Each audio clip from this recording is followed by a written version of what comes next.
Battle to the heavens की एक और नई वीडियो में आपका स्वागत है। पिछले एपिसोड में हमने देखा था पिल गैदरिंग कंपटीशन का थर्ड टेस्ट स्टार्ट हो गया था। सभी अल्केमिस्ट अपनी अपनी जगह पर आ गए थे और अपने अपने मेडिसिनल क्वाड्रॉन समन कर लिए थे। सभी लोगों ने अपने अपने फ्लेम्स को बुला लिया था, पर फिर इस जगह पर हम लोगों को 3 तरह के खतरनाक फ्लेम्स को दिखाया जाता है और इन तीनों फ्लेम में सबसे सुपीरियर शेरियन का स्ट्रेंज फ्लेम होता है। शेरियन का हेवनली फ्लेम मुगु के हेवनली फ्लेम को डराता है और मुगु के फ्लेम को भागना पड़ता है। अब आगे एपिसोड बिल्कुल इसी सीन से स्टार्ट होती है। शेरियन का हेवनली फ्लेम मुगु की ओर दहाड़ लगाता है, पर मुगु ये देखकर शेरियन की ओर देखता है और कहता है पिल रिफाइनिंग कोई ऐसी चीज नहीं है जो सिर्फ एक स्ट्रॉन्ग हेवनली फ्लेम के ऊपर रिलाई करती है। लड़की इतनी जल्दी खुश मत हो, अभी पूरा गेम बाकी है। पर शेरियन ये सुनते ही अपना हाथ को उठाता है और उसके बाद अपने हेवनली फ्लेम को मेडिसिनल कोल्ड्रोन में एंटर करवाता है। कोल्ड्रोन के अंदर आग जलने लगती है। शेरियन स्टोरेज रिंग से काफी सारे मेडिसिनल इंग्रेडिएंट्स बाहर निकालता है। एक एक करके शेरियन और मेडिसिनल इंग्रेडिएंट्स को मेडिसिनल कोल्ड्रोन में डालता है। एक बार ये काम होता है, फिर शेरियन फ्लेम को कंट्रोल करते हुए अपनी सोल पावर के हेल्प से उन मेडिसिनल इंग्रेडिएंट्स को रिफाइन करने लगता है और कुछ ही सेकेंड्स में हम देखते हैं ये सारे मेडिसिनल इंग्रेडिएंट्स सबसे पहले तो लिक्विड का फॉर्म लेते हैं, जिसके बाद ये पांचों अलग अलग लिक्विड्स एक पर मिलकर फाइनल पिल का एक कंपोनेंट बनते हैं। स्वान कुंगजी शेरियन को ये करता हुआ देख रहे थे, देखकर वो इम्प्रेस हो जाते हैं। स्वान कुंगजी कह रहे हैं शेरियन काफी ज्यादा फास्ट है। अभी इस कंपटीशन के स्टार्ट पे सिर्फ 10 ही मिनट बीते हैं और लगता है शेरियन ने मेन मेडिसिनल इंग्रेडिएंट के फर्स्ट पार्ट को सक्सेसफुली इंटीग्रेट कर लिया है। सभी लोग शेरियन को देख रहे हैं। शेरियन काफी अच्छे तरह से रिफाइनिंग कर रहा है। तीनों हेड्स शेरियन के परफॉर्मेंस को देखकर खुश है, पर अब इस रिफाइनिंग का सेकेंड फेज आ जाता है। शेरियन अपनी स्टोरेज रिंग से इस पिल के 3 मेन इंग्रेडिएंट्स को समन करता है। कोल्ड्रोन की टॉप को उठाता है और तीनों मटेरियल्स कोल्ड्रोन के अंदर चले जाते हैं।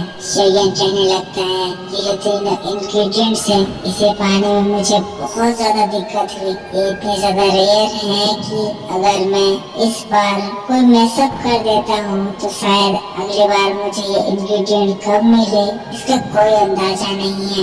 इनको रिफाइन करते हुए मुझे सबसे ज्यादा सतर्क रहना होगा। जिसके बाद शेरियन कंसंट्रेट करता है और फिर इस मेडिसिनल क्वाड्रोन में मास्टर याला का बोन चिलिंग फ्लेम भी मिलाता है। बोन चिलिंग फ्लेम की वजह से वो जो तीनों इंग्रेडिएंट्स है वो कुछ ही देर में पूरी तरह से लिक्विड फॉर्म ले लेते हैं। लिक्विड फॉर्म लेने के बाद जो पहला लिक्विड बना था उस लिक्विड की ओर घूमने लगते हैं और फिर फाइनली शेरियन उनको धीरे धीरे करके उस लिक्विड से मिलाता है।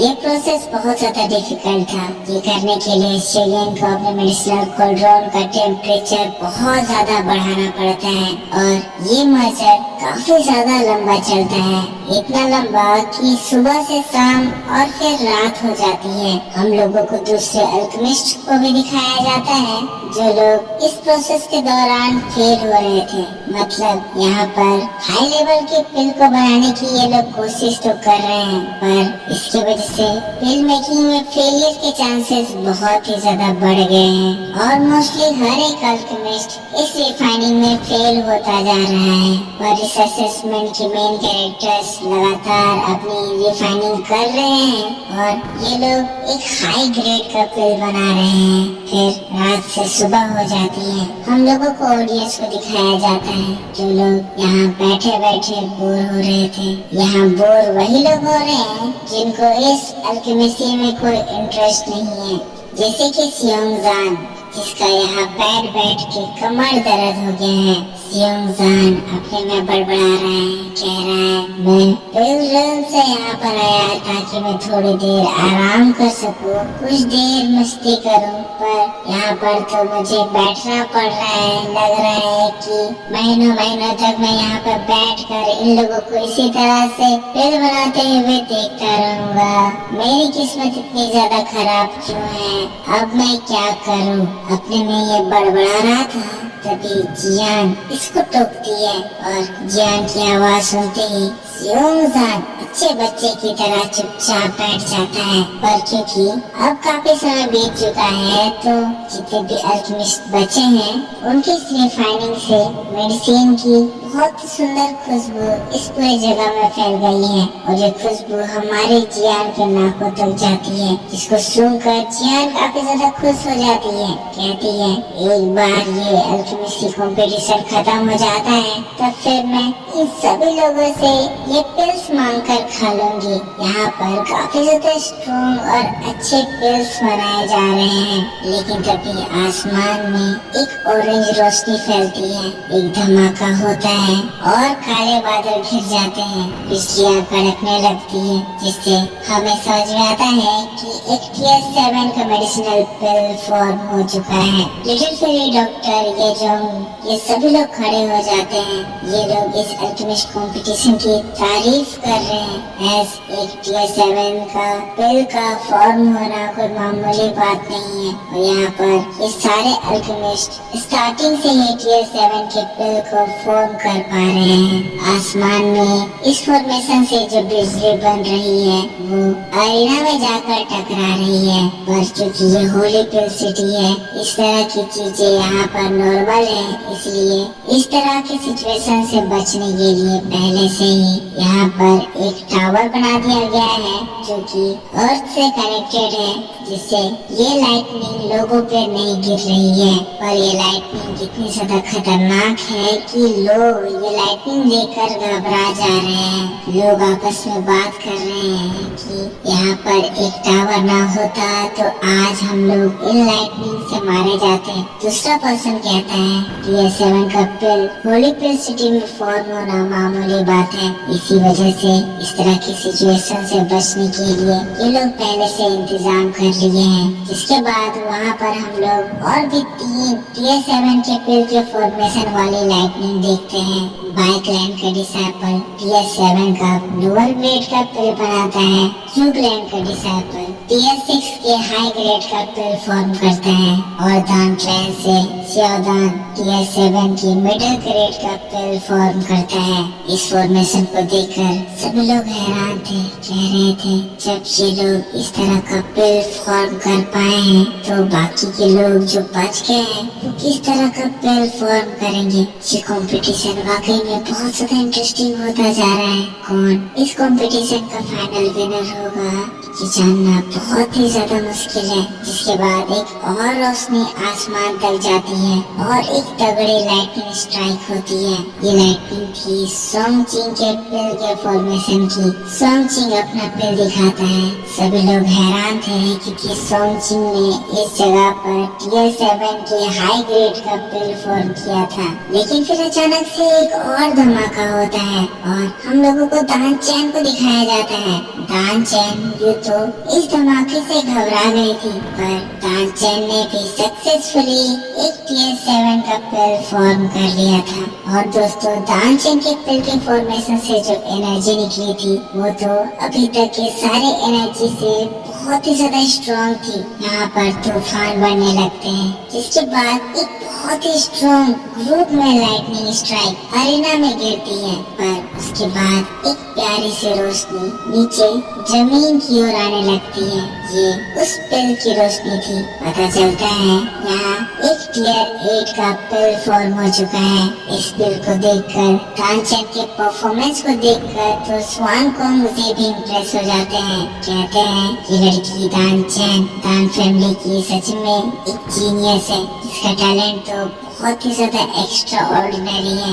ये टियर 7 की अल्केमिस्ट होकर एक टियर 8 का बिल फॉर्म कर ले रही है। ये बात बहुत ज्यादा काबिले तारीफ है, जिसकी वजह से यहाँ पर 2 कलर्स के थंडरस्टॉर्म गिरे। जो सेकंड हेड है वो कहने लगती है, हाँ, एक टियर 7 के पिल और एक टियर 8 के पिल में सिर्फ 1 नंबर का फर्क है, पर असल में ये फर्क इतना ज्यादा बड़ा होता है जिसको अर्थ एंड हेवन के बीच की डिस्टेंस से भी नापा जा सकता है। जिसके बाद तीसरे हेड कहते हैं, ये 8 लेवल के पिल में 2 कलर्स थे। जितने ज्यादा कलर्स दिखाए जाते हैं उतनी अच्छी उस पिल की क्वालिटी होती है। दानचैन ने 2 कलर्स शो करे, इसका मतलब दानचैन यंगर जनरेशन की एक वर्दी लीडर हो सकती है। दानचैन भी अपने पिल को देखकर काफी ज्यादा खुश है। उसकी पिल चमक रही है। पिल बहुत ही ज्यादा अच्छी और हाई क्वालिटी की बनी है। हम लोगों को सोयिंग को भी दिखाया जाता है, जो कि दानचैन के पिल को देखकर उसकी तारीफ करती है। कहती है,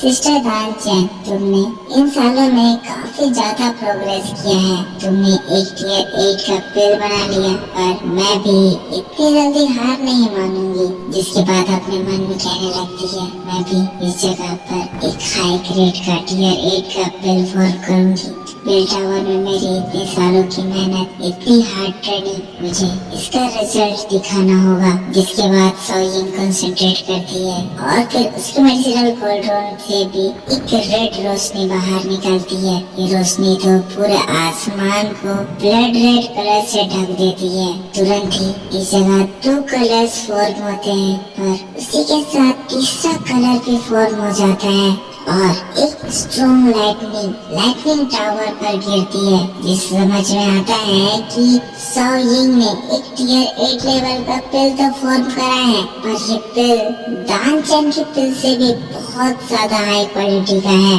सभी लोग सोयिंग की इस परफॉर्मेंस को देखकर पागल हो गए हैं, चिल्ला रहे हैं, आखिर हम लोग आज क्या क्या देखेंगे। सो फैमिली, सोयिंग तो कमाल की है। और दोस्तों, बस इसी बात के साथ बैटल ऑफ द हेवंस का ये वीडियो इस जगह पर खत्म हो जाता है। तो इस तरह से सारे अल्केमिस्ट खतरनाक पिल बना रहे हैं, पर अभी भी कुछ अल्केमिस्ट बाकी हैं जिनकी परफॉर्मेंस देखकर हम लोग भी पागल होने वाले हैं। तो वो वाली वीडियो तो हम लोगों को कल सुबह देखने को मिलेगी। तो अगर आपको ये वीडियो पसंद आया है तो इसके ऊपर एक लाइक कर देना, कमेंट करके बताना कि वीडियो कैसा लगा, और फेक चैनल से सावधान रहना। मेरा चैनल गोल्ड ओताकू है जिसपे ये वीडियो जा रही है, तो उसी चैनल पे देखना। चैनल का नाम हमेशा चेक कर लेना। मिलता हूँ मैं आपसे नेक्स्ट वीडियो में। चैनल को सब्सक्राइब करके बेल आइकन ऑन कर लेना, और मैं मिलूंगा एक डिटेल एक्सप्लेनेशन के साथ आपसे कल सुबह। तब तक के लिए take care, bye bye and